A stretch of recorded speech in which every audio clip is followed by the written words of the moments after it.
feel that pharmacists have a big role to play with diabetes. I feel that our accessibility tends to offer our services to patients more readily than what might be available through doctors' offices or diabetes education centers.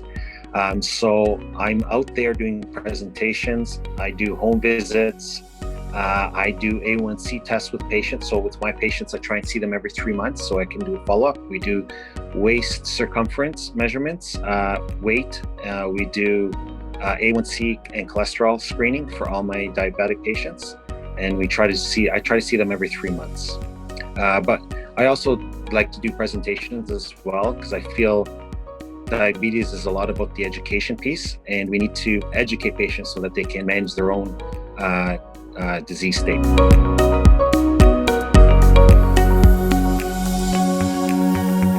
Diabetes is all about changing your behavior. So we really have to connect and make relationships. And when I start with that, then I find that the inroads that I create with my relationship, I can actually sit them down. They don't mind sitting down half an hour with me in my office. They don't mind me checking their A1C. And when I provide advice, they listen to it because we have that relationship, we have that connection.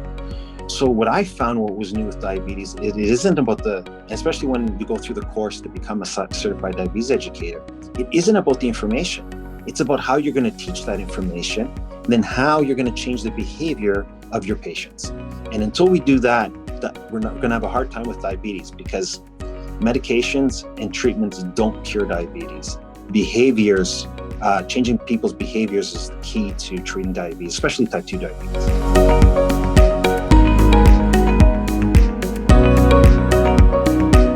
Pharmacists have the accessibility, as I mentioned earlier. We see patients more regularly than any other healthcare profession out there, just because of where we're located. You don't need an appointment. Pharmacists have the training. Pharmacists are efficient. And we saw that when we're talking about flu shots, and now with COVID vaccines, how fast we can actually get through a portion of the population. And so I find that with all those things put together, pharmacists actually have an obligation to, be the frontline care workers for these patients, where we're helping with the screening, we're helping identify patients, we're helping answer questions. I found that, with this pandemic, the role of the pharmacist just accelerated. Whereas pharmacists used to be seen as, we were great to have as part of their healthcare team, but now they're seeing us more as lifesavers. I mean, especially with COVID vaccines, you have people leaving the pharmacy and they're crying because they're so excited about being able to be vaccinated. And they're saying, thank you, you actually saved my life. That's how they're seeing pharmacists now. So the pandemic has really changed the view of how people see pharmacists.